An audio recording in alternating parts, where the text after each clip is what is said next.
Oh, there's that. Yeah, for the camera and this. Where's the source? Join call. I'm gonna click on join call. Okay.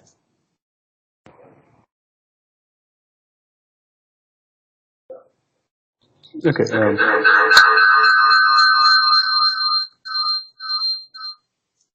Sorry for that. Hey, is there something wrong on your side? I should be muted.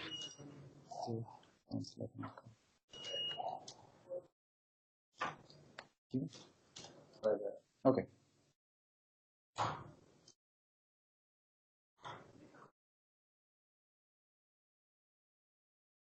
Fernando, Derek, can you guys hear me? Yes, we're here. Okay. Is there any extra noise on my side? No. It's it sounds fine. Okay. Thank Well, you. let's get started. Thank you. Okay. As you guys are already aware of that, we are going to start training on iPhone automation because we all was able to write some automation script, but we were not following the same pattern, and there is so much stuff available that we can reuse. So the training will be related to that. So at the end of the training, we will all be on the same page how we can write our test cases for test for the app. So here we have one presentation that I've prepared, that what is stuff we're going to learn in that. So very first thing that we have is views. All the views, those are available in iPhone and iPad devices.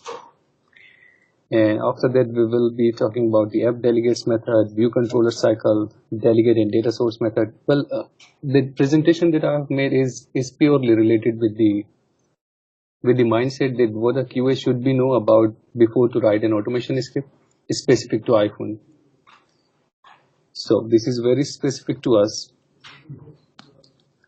Okay, second content screen that I have is dealing with XCTest framework. That is iPhone automation testing framework, and then what extension we have added in that in order to make it Fire script framework. So this is the second part. Then after that, we will be dealing with test methods. That what is their sequence, how Apple has designed these test method, and how it can reflect our testing. Then QA hands-on skills, that well, in which skills our QA should be expert in. Okay, let's well, the screen that we have in here is the one that I forgot to delete, so please ignore that one. We will start from the views. Okay, and here we have views available. And I forgot to ask you, you guys all can see my screen as well, right? Yes. Yes. Okay, so let's talk about the views. Those we have. Well, as you can see here, we have text field, and the second one is secure test field, and we can see the placeholder value in here as well, and checkbox and uncheck and login button, and there is a icon that is indicating that caps lock is turned on. Furthermore, what I did, I have, because a QA should be aware of the views labels, that because the automation script that we have is perfectly dealing with the views. The naming convention they are using it's 100% related with the views, and the way we have designed a framework is also similar with the view name. So that is why I added that.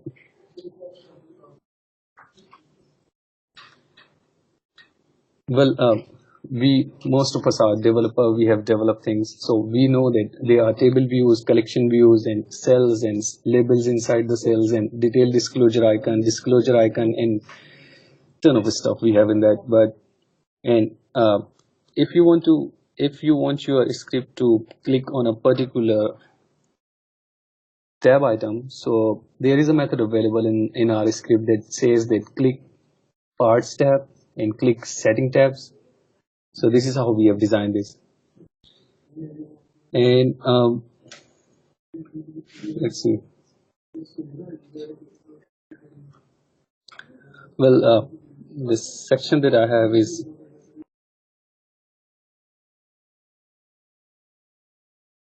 come on, icons.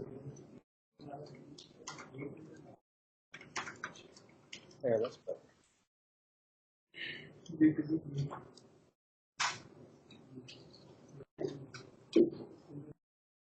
Okay, let's see this. This is the button, the send button that is highlighted here, but this in our script we will be dealing with this as navigation bar button.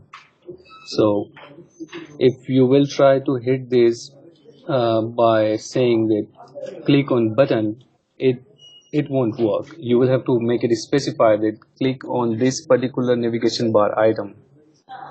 So it is button, and we can use that login on the very first screen in a presentation. This is also a button, but on a different view. So these two buttons will be dealt differently in different scenarios. Here we have detailed disclosure icon. So we have methods available. Those are saying that click detailed disclosure icon, and you guys must have seen we have the detailed disclosure icon in our app on so many places available, like on our header cell, and uh,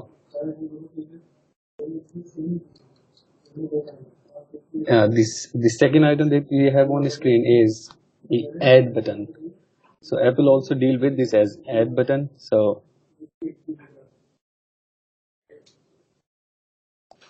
action sheet.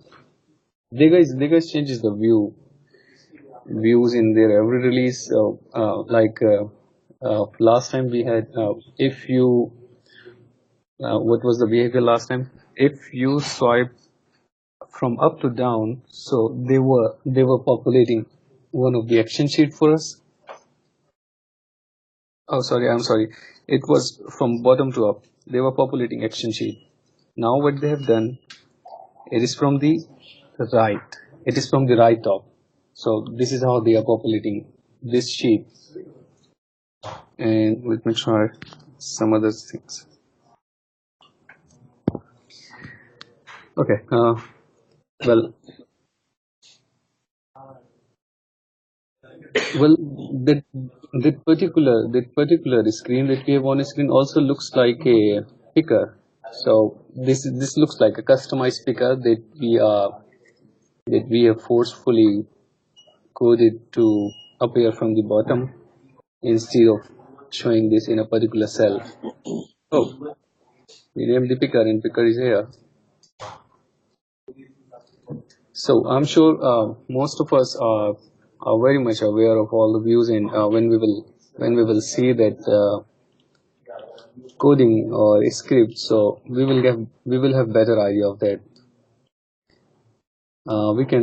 We can jump into. If you guys have any questions, you can stop me at any time, and I will be happy to answer you any query. Okay. Second slide that we have is dealing with app delegates method. So our QA should be aware of that, of course. Well, we know that did finish launching with option has his own event when we launch the app and it successfully launched the screen. This is the method that application app delegate class calls by itself, and application will resign active. We can see further details of each one.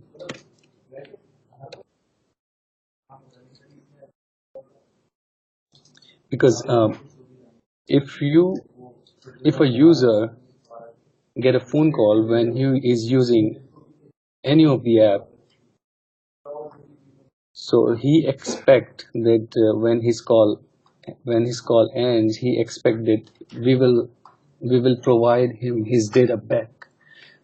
Suppose he was in middle of the login and he typed in username, and then he was trying to type, he was tapping on a password, then he just got a phone call. So at the end of the phone call, that app he was using will be relaunched, and he would expect that the first username that he typed in should be available in that. So these kind of behavior we deal in these methods. And application will resign active. Let's read what it is saying. When application is about to move from active to inactive state, and application did enter in background, so very much very much clear when you tap the home button or you minimize the app. So this is the method that gets called. And if you want to make your some resources not to release, so this is the best place we can put the code for that. Okay, now application will enter foreground. The last scenario that we discussed, that when a user has ended his call, so this method will call to get him to launch this application back on his screen. Application will enter foreground. Okay, finally app did become active, and we have Derek's code available in that as well. Okay, terminate. You can swipe kill. You can put an application in background, so Apple will automatically terminate your app after a few seconds. It will not keep all the resources allocated by that particular application, because whatever application is running on the screen, this one has the most priority on the applications those are available in background.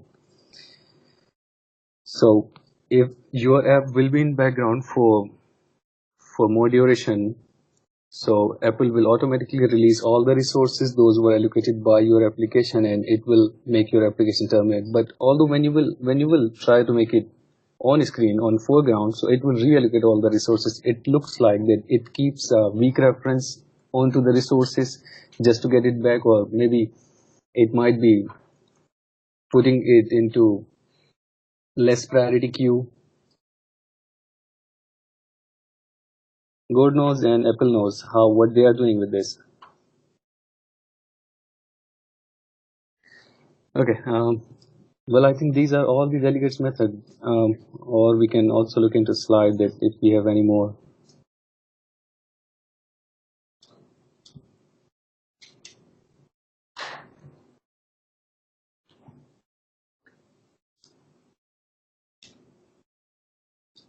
There.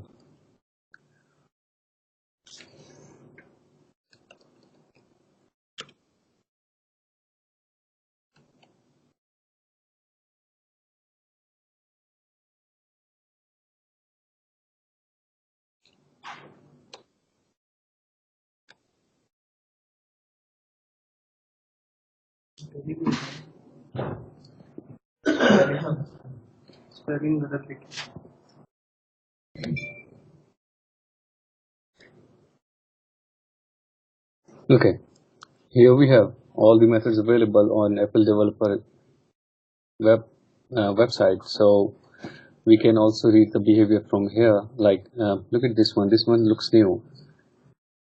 Should restore application state. Determine whether state restoration should proceed if the app previously saved the state of its view controllers, restoring those view controllers to their previous state. Yeah. So as we can see here, there is one extra one that we are not using. This one is restoring the app state, that whatever it was before it get minimized. And register from remote notification.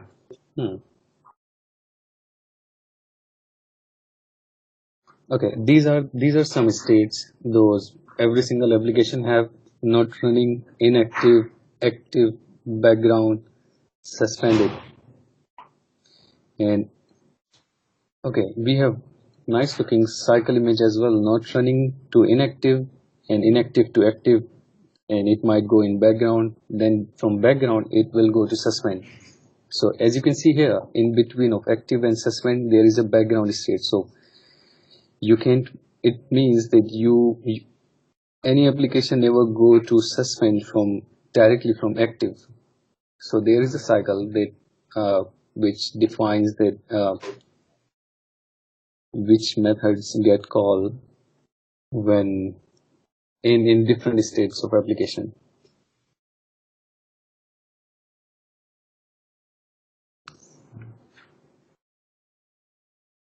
So this is kind of important for the QA as well, because QA works on the QA works as a having a perspective, having user perspective. So user expect that we will any single application will provide him his data back when that particular application or any game that he was using will become active again.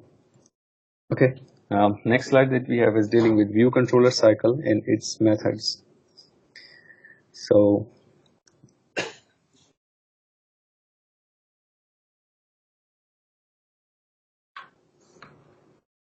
okay, in view controller,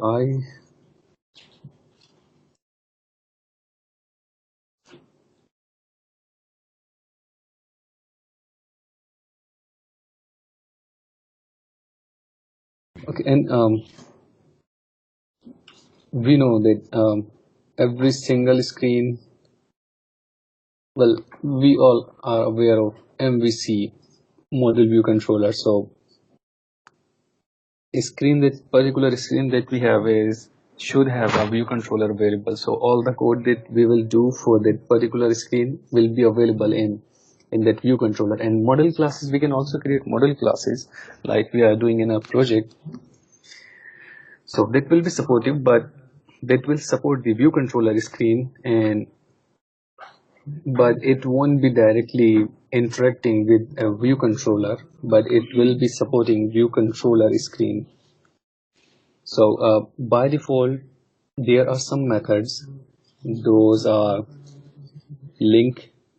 Those gets called when a view controller loads or unload. So here we have some methods available. Like very first item that we have is view did load. Well, see the sequence. You launch your application very first time, so it contacted with the app delegates method, and after that, suppose you were appeared on login screen. So login screen is particularly a view controller. So that view controller will call view did load method. First item, this is the first item that will get called. So all the resources, all the views, those you want to load in on your screen, you will put the code for loading these stuff in here in view did load. And the interesting thing is that this method only calls only once. After that, you will have view will appear. So view will appear will call every time when you will move from one. Suppose you have tab bar, and tab bar has two view controllers available, and so very first time that if you will load the tab bar, so suppose we have controller A and B, tabs name are A and B. So if you will tap on A, it will call view did load. And then it will call view will appear. If you will tap on B, that B will call view did load, then view will appear. But if you will tap back on A, so A will only call view will appear, not view did load again. So and suppose you have nib files available and you have customized views. Suppose you want to show some alert, and you have designed a very beautiful looking view for the alert, and not the default one, not the default pop-up that we show in alert. So you will have to create some nibs for that. And nibs, although nibs was a old concept before Apple introduced the view controller, and after that they made it very much mature. So most of the stuff we deal with the views on a view controller, but they also support nibs, and we also use nibs for the for the specific uses, like I told you about the view, about the alert screen. If you have designed a customized screen for the alert, so this is the method you will use. This is the process that you will have to load it into nib file. So view did load checks if there are some nibs available. It makes it load it, then it make it happen. It make it appear in view did load. Okay. After that, view will appear takes it turns, and even after that, view did appear takes its place. So, like suppose we want to load we want to load so many data on a screen. There is not a good practice, but some people do. We are just talking about this because of this sake of this method. So we want to load so much data on a particular table view cell, and you know that view did load, and the service is giving you slow response. So view did load won't be able to handle this. So view did appear is the place that we can also put it there, because after view did load, there will be view will appear, and after that there will be view did appear. So this is how view controller cycle works, and there are some other methods as well. Like when you create a new view controller, you get this did receive memory warning method already created for you, but we always delete that one. Okay, now let's have a look at the other methods. Those gets called when you changes the view from when you transition from one view to another. We have view will disappear available, view did disappear available, and view did unload, did receive memory warning. These kind of methods, those Apple has provided us to deal with the view controller cycle. And well, in my QA career, I have seen few things. Like you must have seen, guys, that recently I reported a bug in offline that there was attributes was loading after some delay. So, and I checked that particular code that you guys were fetching that record, that attributes record in view did load. So I put a comment on that it will be good if we will call these data in view will appear, so it will become available every time for the user, because there was a lot of calculation going on in case of attributes. Suppose if you have dates available in that, so suppose you have 30 records available and all are the dates. So dates takes more time in calculation in comparison with a string.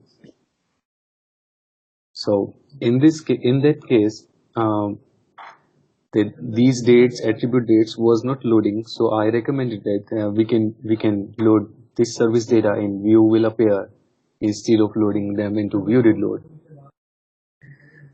So if a QA will be aware of that, it will be very nice for him. And I remember we have some rules in that, like we only use few methods, not all the cycle method. Those are available by those provided by the Apple. Like I have never seen view did appear in any of the view controller of our in any of the project. And I remember I was discussing same thing with Ajay once. So he told me that this is the rule: we do not load anything in view did appear. So that's okay. Okay, let's jump over to what was that? I think this is the next one. Okay, delegate and data source method. So as you can see here on the screen, I have taken one example for table view controller. So as you can see here, we have you guys can look at on my cursor. We have table view controller available, and that particular table view controller has sections available, and a particular section on the left image has header available, then there are some rows available, then there is footer available, and at the bottom of that we have we have rows, some data available related to cells, and on the left we have sections detail available, like you can give title to a section, you can and even though we can put an image in a section as well. So for this kind of stuff, Apple has provided us some delegates and data source methods, and even for all the views. And here we have reference available. Okay, now first we are dealing with UI table view delegates method. So the table view controller that we have has so many delegates methods available on background. When you will decide that I want to display table view controller on the screen. So these are all the methods those Apple has provided us to deal with every single event, deal with the table view. So it's kind of, they have provide this kind of stuff is kind of very general. Every developer whenever will decide that I want to invent table view controller. So these kind of things that he will have to deal with this. So Apple has provided this method to us already. So they guys have made our life much easier now. So okay, look at the first section. We have these methods are dealing with the cell. So you can set height to a cell. So you don't have to write something out of the box. You will just have to call this method, and you will put all the code in that. You can make it like we are doing. We recently we changed the node cell height to the dynamic. Like if a node description will have 360 characters available in that, so that particular cell size will also get minimized according to that height. So in that case, we gave it dynamic height instead of giving it a hard-coded value that we were doing before. And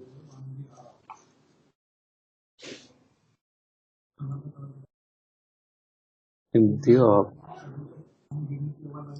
penalty of methods available. Okay, we can look into this section. Okay, you can see here, we'll select row at index. This one is, if you will tap on a particular section, suppose you have 5 sections available. Derek, Fernando, do you guys remember we have any table view available which has sections in that? Yeah. So views of what? With multiple sections.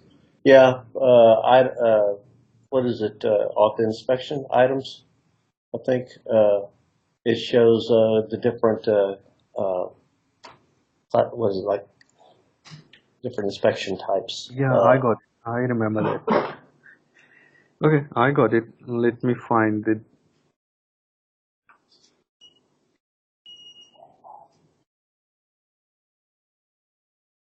I think it was in CPPM, right? Yeah, CPM had it, I'm pretty sure. There's also inspections for assets. Yeah, I think Yeah. assets had it too. Yeah, I'm currently in asset management, but on inspection screen, I can see that. Yeah, there's one that, I think it may be CPPM then that had the different header sections, labeled, and then it had the values under it or something like that. Okay, I don't have that ever installed in my device. Let's.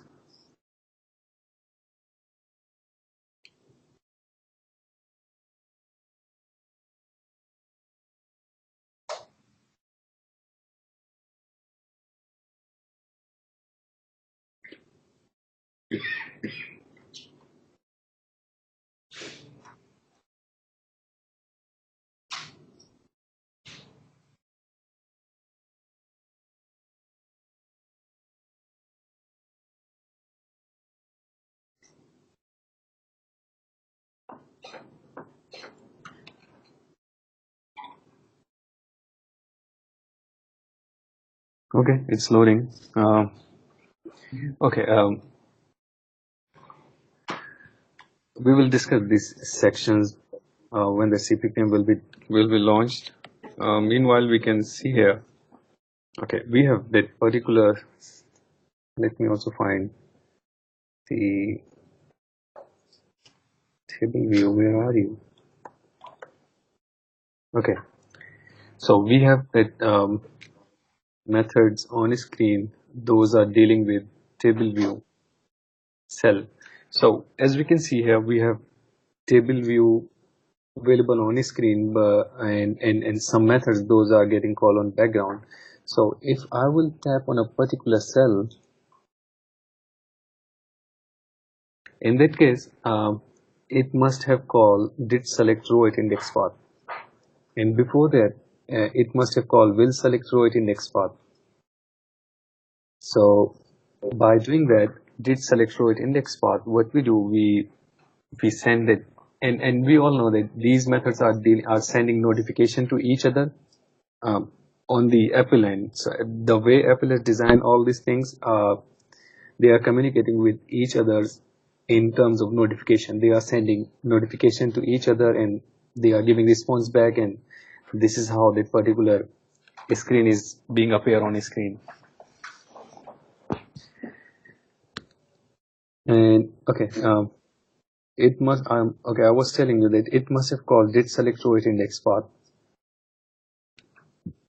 Okay, now see here, we have will select row, will deselect row at index path, did deselect row at index path. So every single event, every single tab, or every single event that we perform on a particular view, Apple has provided delegates and data source method for that. Even if you will, even if you will, even when you tap on a particular text field, there must have been two delegates method. Those has been called now. One was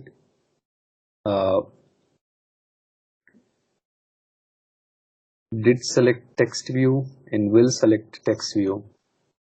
And if I will type something into that, so that stuff will be dealing by the other data source method. Those are related with that particular text field. Okay, now we can finally log in into CPPM just to see the sections.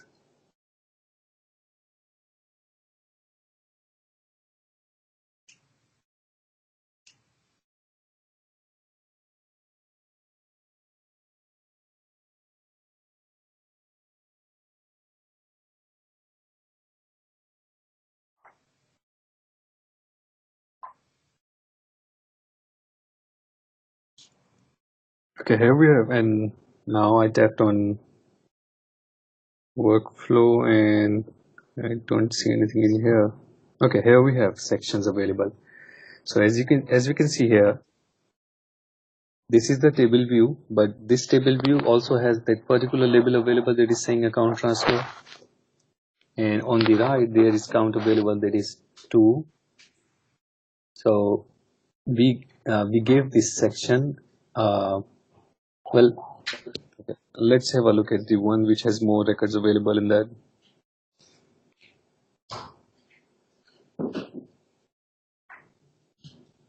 I want one with more sections in that. Try inspections.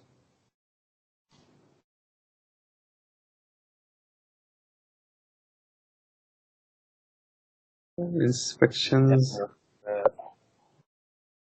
You mean inspection lines? Do you want me to jump Yeah, into? I thought it would have more than that too, though.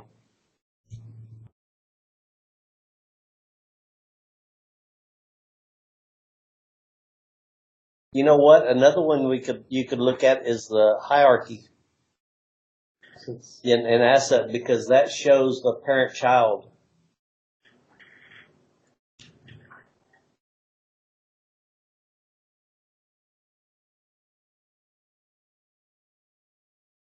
Try chiller or boiler. Yeah. Boiler 1. I'm on chiller A1. This is the right one? No, it doesn't have any hierarchy. Try boiler. Okay. Boiler 01. You using the latest backup? Yes, I think so. We're looking for one that would have hierarchy on it. Yeah, but I thought Chiller A1 would have it. let me query the database real quick. Okay. Yeah, I remember there are some. And is this the right screen way of finding hierarchy? I think it was. Yes, yes, Yeah. yeah. It's just that it won't show if there's nothing. Yeah. Try H back. Sorry, can you say again? H back. HVAZ. Further down. Yeah. HVAC. Yeah.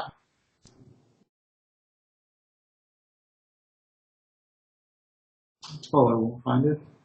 Huh. Oh, there was a space. Yeah, the top one. Oh, let me see. That is why it was not showing. Fine. Okay, now try online. Because the backup should have it. There we go. There we go. Okay. Parents and Yeah, go back parents to, and children. there you go, yeah. Yeah. There's no, You of course add you can add one. Yeah, edit and add a parent, and then it's gonna show the two sections now. Add parent and yeah.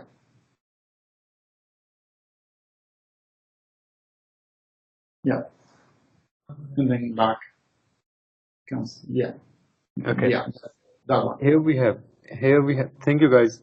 Here we have one example of sections that you can see here that we have two sections available and every section has his own cells available. These guys are not mixing up with each other, and for that what we do, we make it specified to what display these cells in in this section and these cells in this section. So these methods are designed for that. Sections method.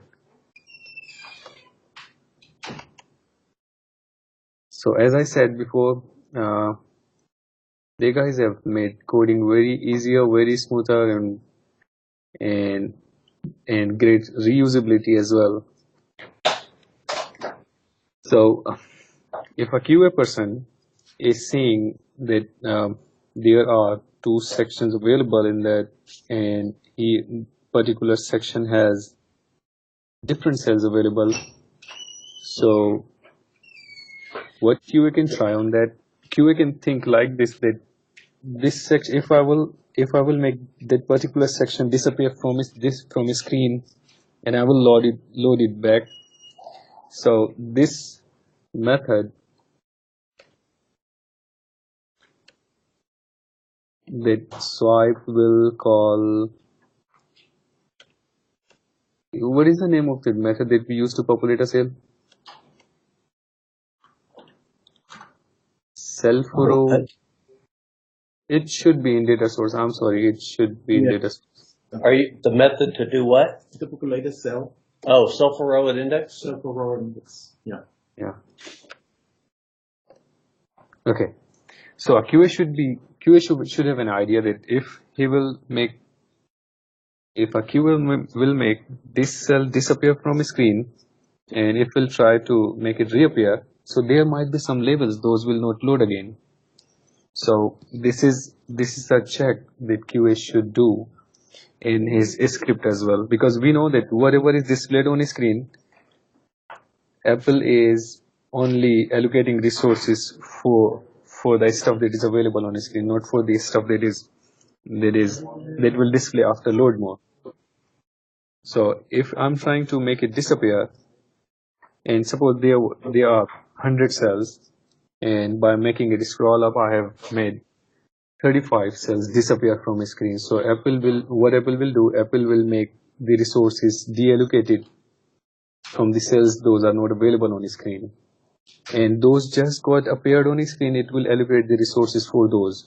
So suppose if 35 cells were not displayed on a screen, and if I will make it scroll down and will make them appear on the screen again, so it will call cell forward index path. And suppose we are setting some values those we got from the service to the labels. So there is a chance that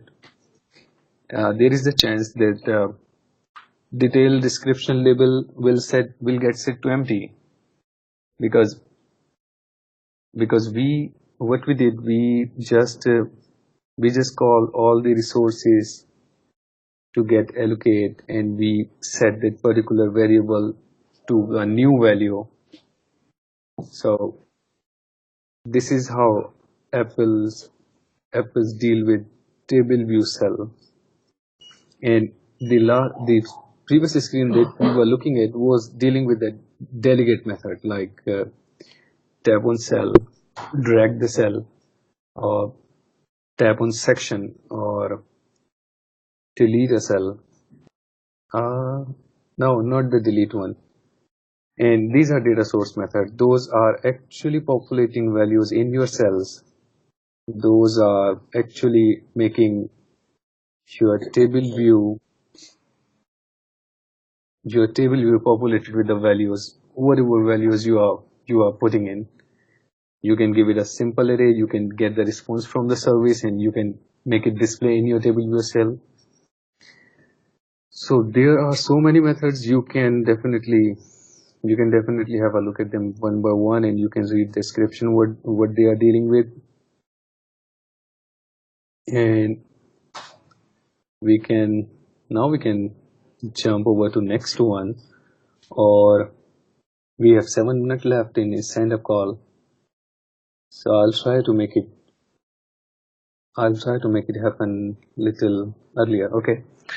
So we have some events available, like we talk about the table view cell. If you tap on a cell, so what event is getting called? If you swipe a view, what event gets called? If you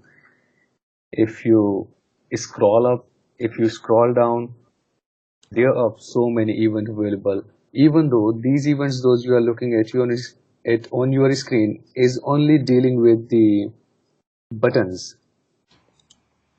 So as you can see here, we can associate these many events with a single button. I mean, with a button, not with a single one. So there might be a button on navigation bar, there might be a button on your view, there was a login button. So all the buttons will be dealing with the stuff differently. Like if you will have a arrow pointing to the right on navigation bar, so it means that go to next screen. If you have same button available on the right of the navigation bar, it means that go back to previous screen. So and if you have button with the label login, so it means that it will send hit to login, and it will send response to your web service. I mean, these things are not happening automatically. Absolutely, we are doing this. We are dealing with that in our functions, those we create during development. Okay, let's pick a few items from this one. Like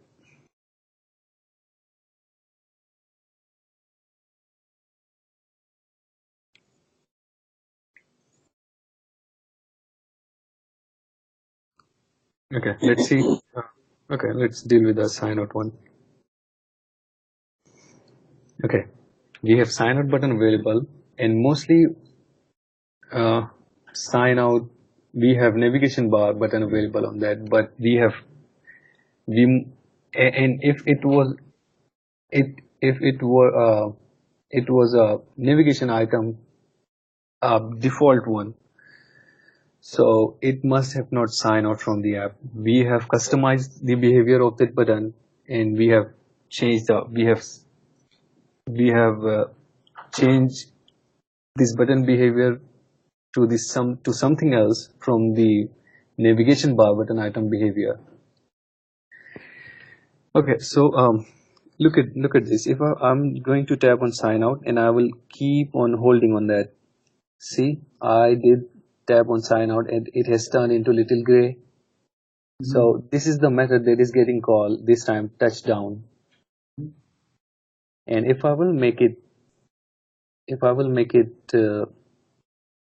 leave. So this was the event that was got called touch up inside. See, if and let's see a few more example in here. There are some views like image. We can pinch a image. We can make it zoom out, zoom in. So there are so many events available. Those gets called with that particular event. So what you can do with a particular view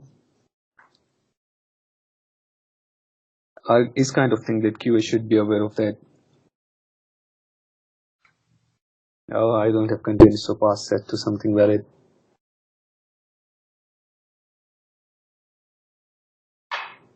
And okay, we have very few times.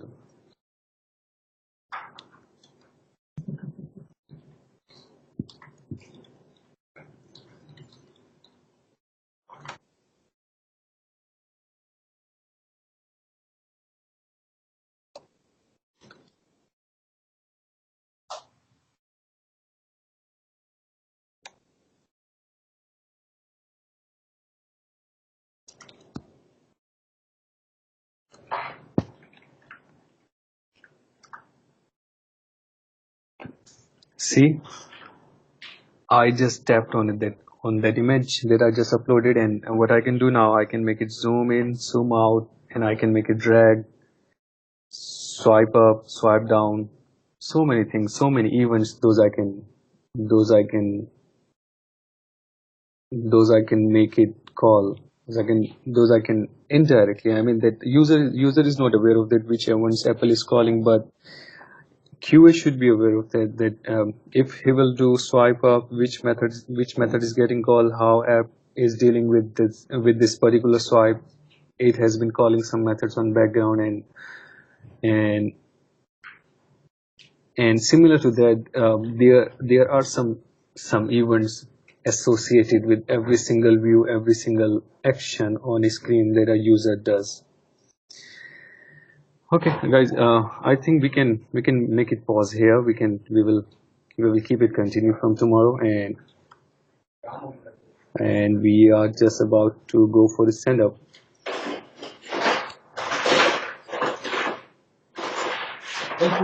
Thank you, Cameron. Thank you, guys. Have a good day. We'll see you when you stand up. Okay. Bye. Bye. Thanks. Bye.